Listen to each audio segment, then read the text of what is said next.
How's it going, everybody? Welcome to another episode of the Daily Dish podcast from the Iowa State Daily. Like always, I'm Brett Twellmeyer, sports editor, and I'll be your host once again. I'll have my co-hosts introduce themselves. What's up, guys? This is sports editor Pavel Markovic. Caden Storm, sports reporter. And we just got done with Iowa State's game against Ole Miss here in Milwaukee.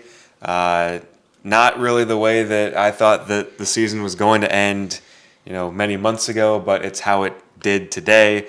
Ole Miss takes down Iowa State 91-78 in a game where Ole Miss really just could not miss. Yeah, they had their greatest shooting performance since 2018, and I think that's really all you need to kind of hear to know how this game turned out. And Iowa State they improved greatly in the second half offensively, but they just could not figure out anything defensively. Yeah. Go ahead. The offense, just really, struggled right off the bat. I know they got off to a 9-0 run that got them to like a 13-5 lead, but right after that, it seemed like something switched for Ole Miss and really, like you said, could not miss. Yeah, after Iowa State goes on that 9-0 run, Ole Miss answers with a 17-2 run. They go up by 11 points. They maintain that through the entire first half and lead at halftime by 11 points. And at the same time in that first half, while Ole Miss was making everything, Iowa State just could not see its shots fall.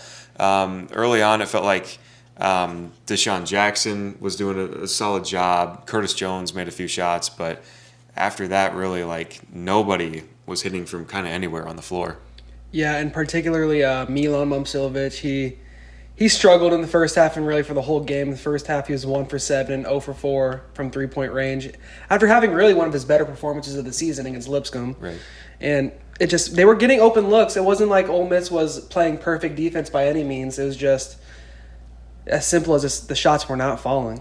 Right. In the first half alone, they only scored a combined 29 points to, I think, Ole Miss's 40. Yep. And it happened on 12 of 32 shooting, 3 of 11 from deep, and then obviously an abysmal 205 from the charity stripe. And, free throws are a key part of this game, and, they just couldn't find a way to do it, even though it wasn't really like the crowd-wise. It wasn't, I'd say a little bit more Iowa State compared to Ole Miss, but, really wasn't a whole lot of crowd noise. I felt like free throw shooting was just straight up off along with the rest of the shooting. And then, one of those guys who was really primarily struggling was Joshua Jefferson, thought a guy in the Texas Tech game when we needed free throws the most, he knocked him down and it ended up being the key difference in that game. But this one, really struggled. He went I think it was 1 for 3 in the first half and then finished 6 for 11. So, I was surprised to see kind of a key guy like that kind of struggle in these moments. Yeah, definitely for sure. He still ends up with 16 points, 8 rebounds, so ended up with a solid stat line. He had 2 steals with that as well. But, okay. Nonetheless, it's, again, the free throws was one thing, but when you kind of rely on one guy to do everything, and it felt like Jefferson was doing a lot really in the first half. It felt like right. He was kind of that guy who could see his shots fall when no one else really could. And then again, like you're talking about with Momcilovic, the game that he had against Lipscomb was really impressive, and I feel like a lot of people expected it, but it really just did not carry over into this game. 2 for 12 shooting, 1 for 8 from 3, and the 1 3 that he made was in the final 5 minutes of the game when it was just really out of reach at that point. Yeah, it's really just brutal for him to kind of end a season like that because last year was kind of similar. He struggled in that Sweet 16 loss to Illinois, and it's tough for a guy that's such a good player throughout the entirety of both seasons and with kind of his worst performances of the season when you needed it most. And, he's only a sophomore. He's going to be better, but it's just tough. Yeah, you feel for him. Obviously he's hurt. He doesn't want it to end that way more than anyone, I'm sure, but it's just brutal. Yeah. Right. The one guy that really had a solid night, and I felt like it was going to happen based on his first couple shots of the game, and that was Curtis Jones in what will more than likely be his final game as a Cyclone. 26 points for him, 9 of 17 shooting, 4 for 9 from outside, made all of his free throws, that being 4. 4 rebounds for him, 3 assists. All around a really solid stat line for him. And, post-game, all the players looked pretty upset afterwards, but Kurt, he's a really positive person, and you could definitely see that it really wasn't getting to him. It just looked like he was grateful for the time that he had as a Cyclone and got to, spend a couple of his college years playing at this program. Yeah, and it happened during the past couple losses this season, the BYU and Kansas City and all that. I mean, he always seems like he can put a smile on someone's face, with his attitude. He's never like a guy to be down, and I don't think I've ever seen him really cry, honestly. And, that locker room is always very emotional. I saw some guys letting out some emotions in there, which is, totally fair, totally respectable. I mean, for your season to end like this, just unfortunate. I mean, they just were outmatched by Ole Miss, but, nonetheless, like you said, Curtis has just been phenomenal, to say the least, of his 2 years here with Iowa State, and it's going to be hopefully exciting to see what his career takes him after this. Yeah, Curtis, whenever you talk to him, you can almost never tell if they just won or lost. He's the same guy no matter what happens. He said right away, he's like, I'm not going to sulk. He said something I really liked. He said, it just be like that sometimes. Because it kind of was just it just happened. Ole Miss couldn't miss. Iowa State couldn't make anything to start the game, and they just dug themselves a hole, and it'd be like that sometimes. Yeah, I feel like the mentality kind of dipped as Ole Miss was making those shots too, because a lot of times Iowa State's defense held, and they played good defense for about 25 seconds, and then Ole Miss takes a tough shot and it goes in, or the switch defense wasn't there for Iowa State. We saw that with Ole Miss, and we talked about that and everything of how that would go. But just Ole Miss was getting good looks, and even when they weren't getting good looks and they were just throwing everything up, they just went in. I feel like Iowa State really did all they could do. It's just a matter of Ole Miss's shots fell and Iowa State's didn't. That's really what this all boils down to. I 100% agree. And, I kind of find it funny how, looking at Iowa State's offense, really the one guy who actually had the most success was Nate Heisey. Right. Didn't really take a lot of shots compared to other people, but, was perfect. I mean, in 32 minutes was 5 for 5, 3 for 3 from 3-point range. So, I kind of just glad to see him kind of progress like that. Even the last game, I think he was perfect as well against Lipscomb. So I'm really happy to see that Nate Heisey's really found his shooting confidence and being able to shoot the ball at a high rate as well. And, it's looking forward to see if he can continue that in the next year, which looks like he'll be back for. Yeah, for sure. Nate Heisey's coming back. Joshua Jefferson also said that he's going to return. We also know that Taman Lipsey is going to be back on the team as well. So, I mean, there's a lot of promise with this team. I feel like Cade Kellerman's probably going to return. So there's a lot of pieces that will return to this team. It does suck that they are going to lose some guys like Keyshawn Gilbert's not going to be coming back. Brant Chatfield's gone. We already talked about Curtis Jones is going to be gone. There's a couple guys that are probably still maybe up in the air about some things. Guys that will likely return, but I mean, there's still a thing of do they hit the portal? Do they, go to that next level? And we'll just kind of have to see how everything kind of pans out. Yeah, it's hard to tell, especially this day of age. The season just ended. You never know how the roster is going to look, but getting that kind of word of confidence from Heisey and Jefferson after this game is huge, because those are two guys that, especially with another year in the system, could be really key contributors to a really good team next year. And, it's going to be, I mean, you obviously lose Gilbert and Jones, it's looking like. Guys, a lot of talented freshmen coming in, and then, the transfer portal, it just opened up as we're pretty much talking right now. Yeah.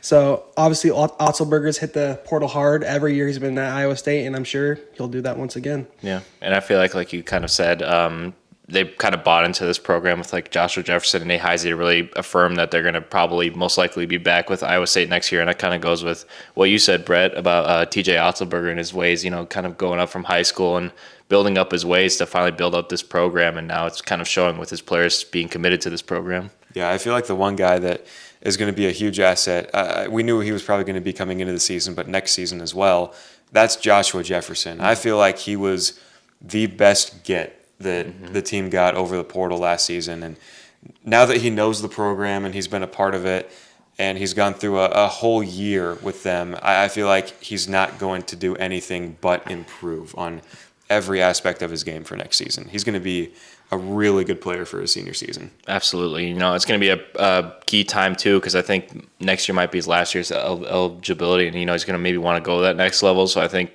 his last year with us is going to be really probably his best, honestly. I mean, he already started off good with us, and I think it's going to even reach another level come next season. Yeah, Jefferson, it's hard to – it's his stats won't, pop out, even though, he does – his stat sheet is crazy, but at the same time it doesn't pop out. It's because – he just does a little bit of everything really good. He I saw Iowa State made a post earlier that said calling him Mr. Everything, and that's really what he is for this team. He might, outside of Lipsey, maybe he's probably the best passer on the team, and I think their best big man. He's the best at creating his own shots inside, And with a whole another year under his belt, he's going to be a real leader for this team too, I believe. He's a really good locker room presence. It seems really level-headed, smart guy. I think he's going to be huge next year. Yeah, I'm excited to see what he can bring to the table next season because we've seen it already, how good of a player he is everywhere on the floor. Now that the season's over, guys, just what's like the biggest takeaway, I guess, that you'd have, or kind of your favorite moment or something that you'd remember from this season? Oh man, it's kind of Putting you on the spot, but yeah, you gotta think. I mean, biggest takeaway was just injuries are they suck. I would say just to not bring out any expletives, But yeah, injuries do suck. I mean, it started with the Milan Momcilovic one with the hand injury, which unfortunate. Happened in practice, but led to some of Iowa State's losses. Then Keyshawn Gilbert's lingering groin injury, and then Taman Lipsey at the end, kind of getting another groin injury as well. So it doesn't really help. And, even I think if this team was fully healthy, I mean, you saw what happened last year. They went to the Big 12 championship game and beat Houston. So, I think if this team was fully healthy, had Keyshawn, I think they'd probably beat Ole Miss. And, we'd be not having this down conversation. I'd say, not be more of a positive outlook. But, yeah, I guess going into favorite moment was probably the Cyhawk game, coming back in their house, can't beat it. Yeah, I would say obviously the injuries and kind of how that dictated how the end of the season went. It's kind of like the big overarching thought from this season, which sucks because my favorite part of the season was really just like the first half. They were playing like legitimately like a top 3 team in the country. And they had that one loss to Auburn, 1 point loss on a buzzer beater, a practical buzzer beater. And after that, though, they were playing lights out. You mentioned probably the Cyhawk game where they came back from double digits down, and they were tearing through non-conference and tearing through the first part of the Big 12 season as well. And it was honestly maybe the best Iowa State basketball I have seen in like my time of watching the team. And it's unfortunate how it ended due to those injuries and roadblocks, but I mean that beginning of the season was really fun to watch. Yeah, I think my biggest takeaway from all of this is just kind of the heart that this team played with. I know it's a little cliche and basic, but I mean, the way that this team cared for each other, I mean, you saw it like game in and game out. They would go to war for each other. And I know that things got tough, especially when, like we're talking about with the injuries and everything, but that next man up mentality really stepped up. And you saw it with Cade Kelderman late in the NCAA tournament and the Big 12 tournament. You saw it with Demarion Watson at many times this season. Noyes Indrusantis definitely had some moments this season, earlier in the season, where he had to step up, and he did. So I feel like the togetherness of this team is what I'm going to remember them for. And I think that my favorite moment was probably the Marquette game. Just because it was at the time they were both top 10 opponents, and we know that Marquette fell off a little bit, ended up as a 7 seed for the NCAA tournament. But in that moment, it kind of opened my eyes of like, this team is really good. They're special, and they can do some great things. And I know it was at home and everything, but that game to me kind of felt like this team could really do something this year. Absolutely. Yeah, well, I guess that's going to do it from us. One last shout out for me, Conrad. Yes, Conrad. He's a senior. He was never an on-court guy really, but he was the energy guy, locker room leader. I'd love to know what he says to the team in the tunnel pre-games when they show him on the big screen all the time. But shout out to him, man. You could really tell after the game that he was letting all of his emotions go. He cares about this program so much, and I'm sure he'll always be welcome back under as long as Otzelberger's there. So just shout out to him, man. Yeah, and I think in general too. I mean, he's just so big for Iowa State, and even though he didn't really play, I mean, he got the fans riled up, got the team riled up, and that's just great time all around. And can't really think you can point to a negative with him, honestly. I mean, we obviously saw him in kind of like the garbage time points. I mean, even during the Lipscomb game, he unfortunately missed a basket. It would have been nice to see him make a basket in the NCAA tournament, but it's just great to see, especially with him. I think he got injured early in the season too, like the first game he played.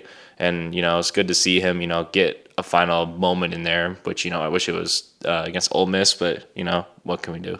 Yeah, definitely going to miss Conrad. I think that the energy that he brought to his team. I mean, Chief Energy Officer, CEO. Yep. It's right in the name, but just what he did to help energize his teammates, and I think that fed into the Hilton crowd at all the home games too. So, Absolutely. yeah, definitely going to be missed for sure with him.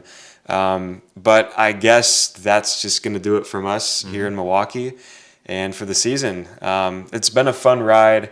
But unfortunately, Iowa State's season ended a little earlier than people were probably expecting in the round of 32. But thank you guys so much for watching and sticking with us all season. We've had so much fun. We hope you have too. And we'll see you somewhere along down the line. Thanks for watching again. There's always next year. Always next year.